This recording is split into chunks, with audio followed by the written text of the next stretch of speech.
Grand slam for Masters.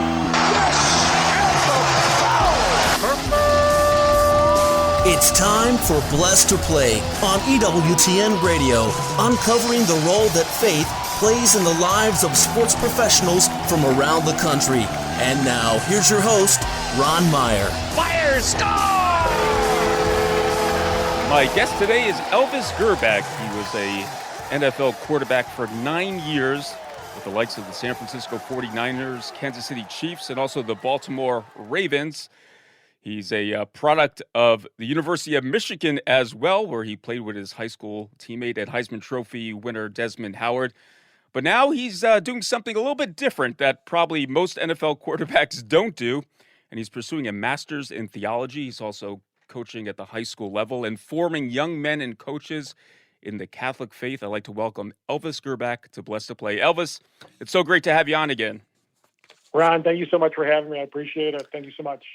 Now, let's. The first question I had for you is that being an Ohio kid, a Cleveland kid, you slipped away from the Buckeyes and went to Michigan to play in Ann Arbor. And I know there was a coaching change. I think Earl Bruce was on his way out. But just talk about that decision, why you ultimately landed in Michigan. Yeah, so I had an opportunity to go and visit Michigan. Early on, I had some visits from Ohio State and the staff of Earl Bruce. Earl Bruce went through his season, and then that year, I believe he had a couple losses. I think he won the last game against Michigan, but they still fired him. If I stand corrected, I think that was what happened. And, you know, being a kid in Ohio on Sundays, I would always watch the Earl Bruce show. Mm-hmm. Either it was like right after Mass or right before we went to Mass. And I just remember watching, you know, those guys playing, the Jim Carsados and Keith Byers and all those guys. And I was like, man, that would be awesome to do that one day. And lo and behold, I had a pretty decent, you know, high school career, and Ohio State came in, and Earl Bruce had gotten fired that year and never really heard from Ohio State after that. John Cooper took over, and actually, you know, Desmond Howard was my tailback in high school.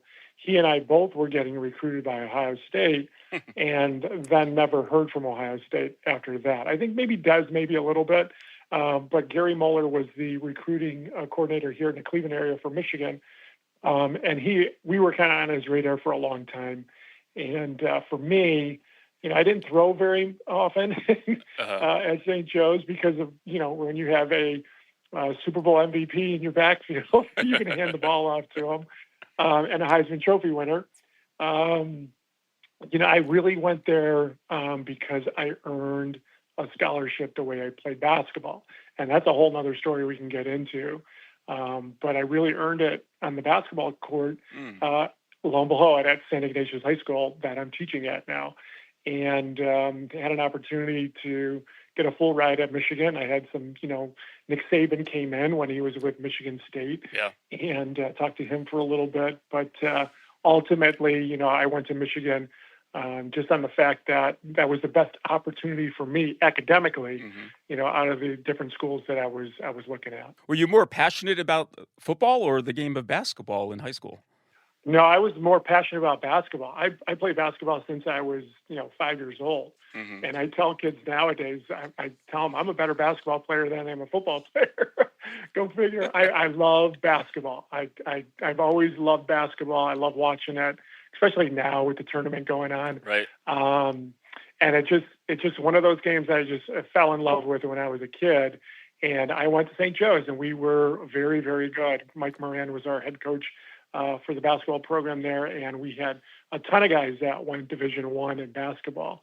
But I did, and I had some scholarships in basketball, maybe not at the really high division level, more MAC schools.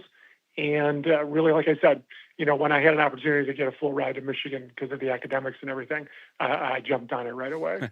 Well, I'm thinking at 6'5", which you are, and 240 pounds, I'm thinking back then you might be played forward, maybe even center, but you would have had to morph into a three-point shooting point guard. Yeah, I was a 3. Think about that. My junior year, our front court was Tregley went to Ohio State. He was 6'9". Uh-huh. Eric Riley, who played at Michigan with when I was there, when Des and I went to Michigan, we all graduated together out of St. Joe's. He's a 7-footer. And then John Buford went up to Detroit, and he was 6'10". So our front court was unbelievable. And our 2 point guards were about 6'3". And I was coming off the bench as maybe kind of like a 6th or 7th my junior year. So go figure. Blessed to play Ron Meyer. We're chatting today with Elvis Grbac, former NFL quarterback, and now studying theology. How about that? I can't wait to get into that discussion. Now, while at Michigan, this is interesting to me. You put up some great numbers, over 6,400 yards passing, I should say, and over, I think, 71 touchdowns. And then you get drafted in kind of the later round when you went into the NFL draft. Were you disappointed being with the numbers that you put up at Michigan and where you went in that draft? No, you got to remember that was the first year that they went to the salary cap. And so when we went to the combine, that was kind of like the big talk, like how is this going to work out, draft ordering and things like that. Mm-hmm. And everything kind of shook out. And I think back then there was more rounds compared to it is now. And that year, Rick Meyer and Drew Bledsoe, I think, went 1 and 2, something like that. And then there was a little bit of a gap. And then I think there was maybe 1 or 2 guys that maybe went in the 3rd round. And then the rest of us went into later rounds. And so that was kind of like that's what happened that year. And then obviously it changes, as the years go on. But, there's Trent Green, I think, was later in the rounds and things like that. So there's a whole bunch of us that were just a little bit later. And I wasn't disappointed. I got drafted by the 49ers. Mm-hmm. And, boy, watching them play and be able to kind of learn from them. Right. When I got to the 49ers, we had at least anywhere from 10 to 15 guys that had been on the team for 10 years or more. Think about that. That never happens anymore. And so to be able to sit and watch a Steve Young, how does he get prepared for a game? How does he practice? Jerry Rice, how does he practice? How does he get prepared? In the offseason, I spent time with Joe Montana and Bill Walsh going through footwork and reads and things like that. I mean, my 4 years in San Francisco were probably the most treasured moments that as I had as a player and learning about the game of football. That it's kind of like my core now. Right. Like when I coach football at St. Ignatius, I go back to that, and they won't. Some of my coaches, just don't understand that kind of Bill Walsh was like the guru. And he really kind of developed that West Coast offense. And then since then, the Mike Shanahans and everybody else have really kind of developed that offense. And then obviously the offenses are different now than they were back then. But think about just the thought process for the quarterback and the footwork and everything. Those 4 years for me were so solid and so fundamental for me. So I was never disappointed that I didn't go a little bit earlier. I just looked at it as an opportunity to maybe learn from some of the greats. Yeah. And I had that opportunity. I took advantage of it. Yeah, that's great. I mean, Steve Young, and then you had such a staff there at the 49ers. It really prepared you for the rest of your career. And, confidence is key for any athlete, no matter what they're playing. But when was that time? Was there a game? Was there a moment that gained you confidence and said, hey, I could play as an elite NFL quarterback? Yeah, right away. I got in a game in a preseason. We were at Denver, the old Denver Stadium. My life. And I got to play. I think it was maybe like the 2nd or 3rd preseason game. And, at that time, Steve Young was on the roster, obviously, Steve Bono, Billy Musgrave, and then myself. I'm fighting for a job. And so I get pretty much about 3/4, I think, of playing time up in Denver, and it's the old stadium. And it's not, the old stadium, we're in one of the end zone. I mean, the rafters up top are literally touching the goalpost, for crying out loud. It's that close, and it was so loud. And I remember going into that game, and it played pretty well. And I think we had an opportunity maybe at the end of the game to go in a 2-minute mode. And I went right down, I think it scored or kicked a field goal to win the game. And so that kind of gave me a lot of confidence. I mean, think about a young kid coming out of Michigan with that offense, going into the West Coast offense and really trying to learn that. It really takes you about 2 years of experience to really kind of understand the West Coast offense. I understand it now. I can teach it now. But it was, as a young kid coming in, that was one game that I will hang my hat on, that I said, boy, thank God it happened early, because it really kind of showed to the organization that I can handle the West Coast offense. And they really kind of, after that, Steve Bono goes to Kansas City, and then Billy Musgrave moves on. And so really I'm the backup for Steve Young. So that really kind of, showed to the organization that I could handle it. Do you identify with one team more than the other throughout your career? Yeah, because of the opportunity that I got to learn from those players, my students ask me now, like, Mr. Gerbach, who's the best wide receiver of all time? I say, there's nobody. There's Jerry Rice and nobody else. Yeah. Just the way Jerry conducted himself in the meeting rooms, on the field, off the field. I mean, this is an old school saying, but he was the first one at practice and the last one to leave the field. I mean, there was a couple games that I got in, I think it was my second year there. And, during practice, he and I would talk about certain routes and things like that. And he was just a great comfort to have, to kind of, and he was always open and willing to teach other guys. That was the one thing about the 49ers. And I can go back into San Francisco today, and if I run into a Ronnie Lott that I did not play with, Ronnie had already left. He goes, there was an off-season thing that we got invited to from Mr. DeBartolo. We went, my wife and I went, and Ronnie came up to me and he goes, "You're a 49er for life now. Once you play for the 49ers, you're part of this club." And that really kind of like stuck with me. So like when I go back to San Francisco, I can reach out to a whole bunch of 49ers that still live there, and I'm part of that, like, just say that group of people. Well, you didn't leave your heart only in San Francisco, but in Cleveland as well. But we're going to continue our discussion with Elvis Grbac, Super Bowl champion with the San Francisco 49ers. Keep it right here when Blessed to Play returns.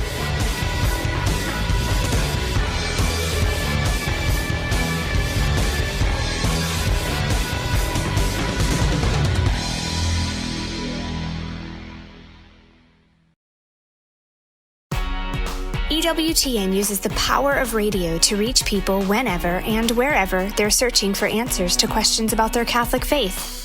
EWTN radio is heard on over 500 domestic and international AM and FM radio affiliates. For a complete list of programs and how to hear EWTN radio, visit EWTN.com and click radio. EWTN, the Global Catholic Network.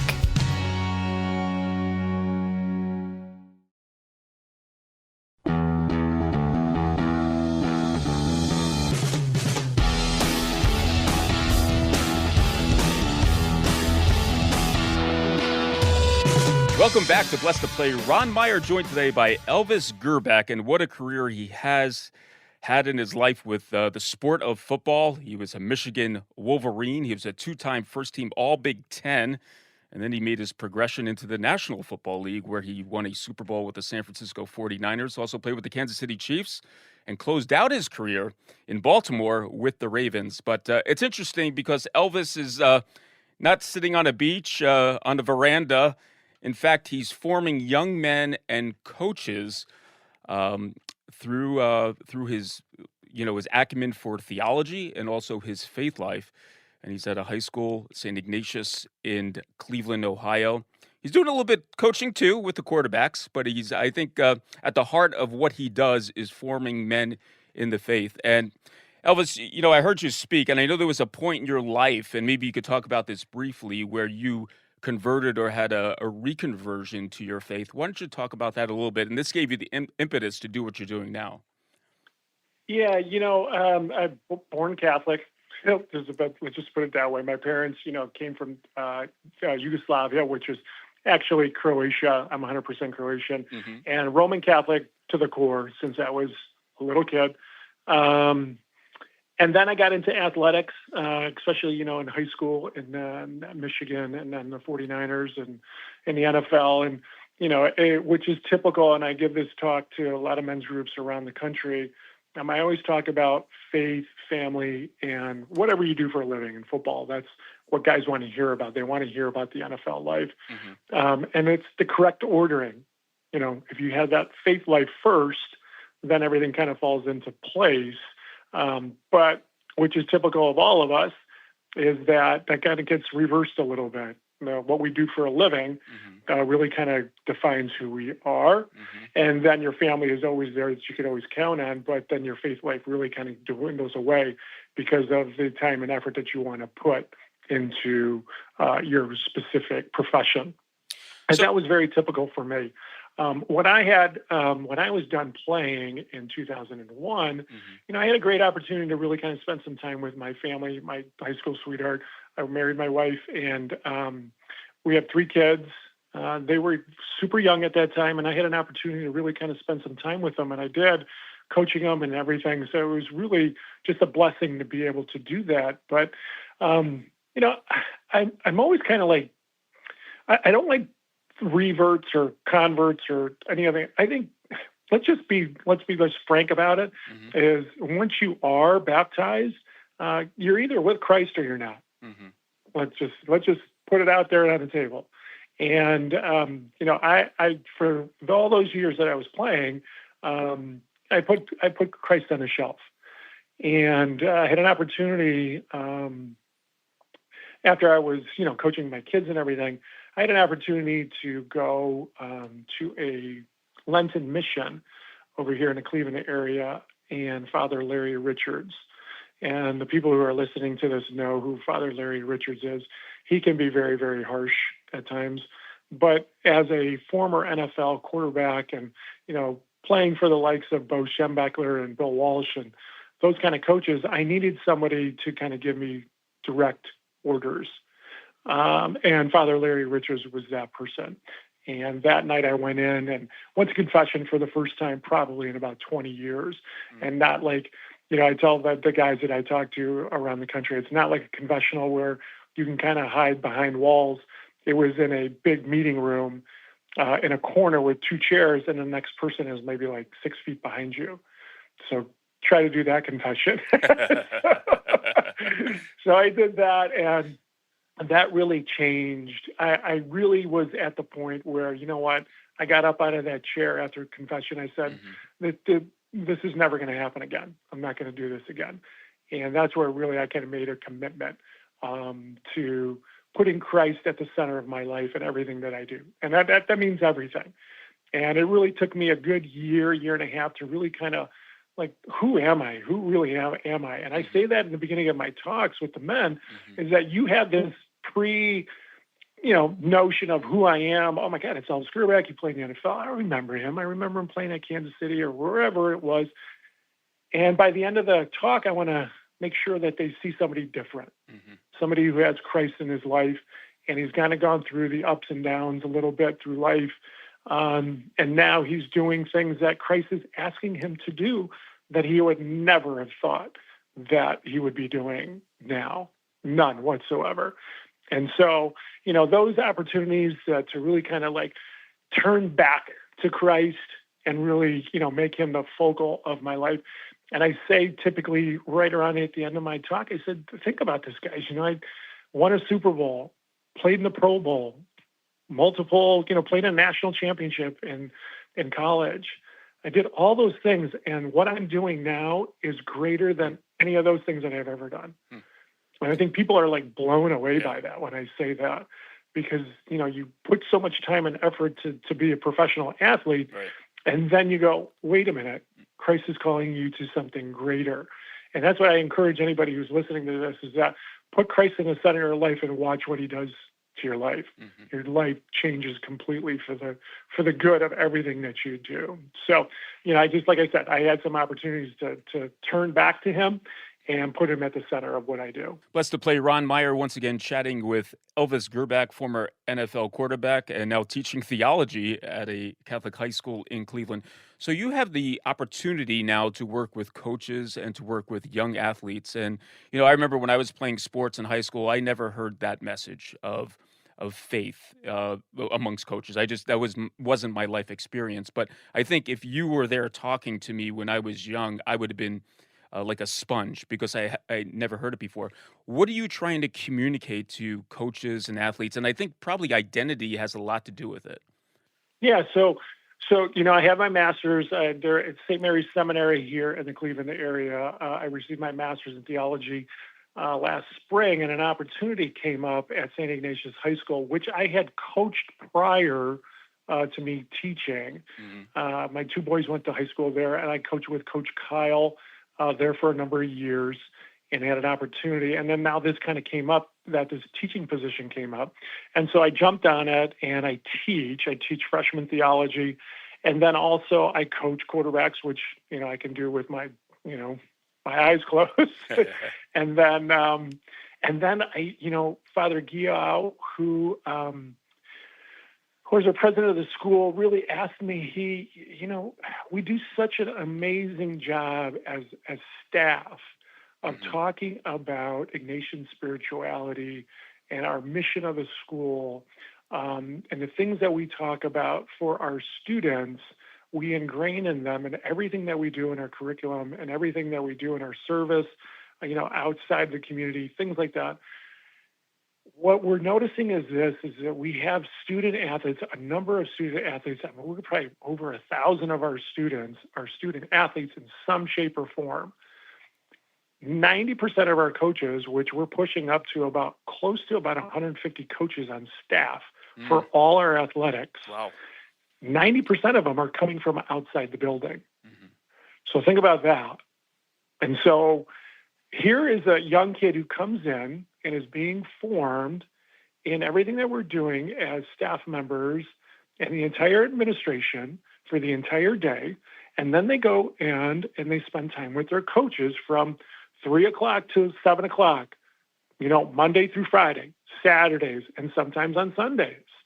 And so, Father Giao and I talked about this, is these student athletes are spending more time with their coaches than sometimes their teachers. And on top of that, they're spending more time with their coaches than they are with their parents.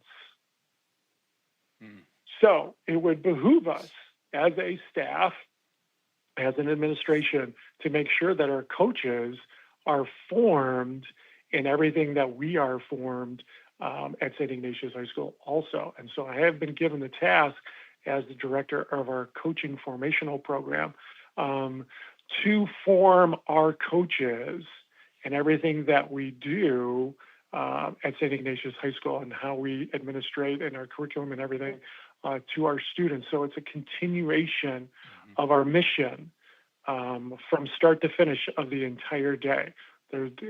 What we envision is there's no lack of forming these young men in everything they do. So it's a great task, but it is something that it was needed, and we're going to continue to. We're actually starting in the development part of it. This is the first year of it, and really, I'm going out and meeting the coaches and creating a relationship with the coaches and trying to understand where they're at in context of their faith.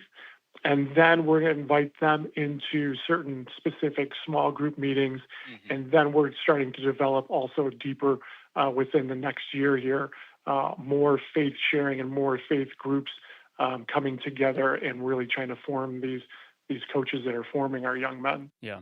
That's great. We only have a couple of minutes remaining, but the thought that came to mind was apostles, because you're forming these athletes and coaches in the classroom and also through your coaching as well. And then they're going out peer to peer. And is that part of the mission as well? You're preparing them to go out and to, to invigorate and to talk about their faith lives as well? Yeah, absolutely. I think any person who is formed in some shape or form, or they're gonna, like myself, they're gonna go out and evangelize what they've been taught. And I think it's really critical that what we're doing for our student athletes, that continues with our coaches. And just think if we didn't do that, and that's been going on for some time, we're not servicing our young men. We're not forming our young men from start to finish. And this is something that has been needed for some time. And I think the opportunities for coaches to really kind of reinvigorate their faith. And it doesn't mean that, all of them are going to be Catholic, Christian. They're going to come from all different walks of life. And in a nation way, we're going to go out and meet that coach where he's at, and invite him to continue to be formed in everything that we do. And so that's a big task. But, I love doing it. Like I said, I've had great coaches in the past. I can name 1,000 coaches that I've been around, and they had formed me in a very specific way, all the way from my high school coach, and now have an opportunity to do this and carry this on. Here's a kid from Cleveland, Ohio, that has been formed by all these great coaches.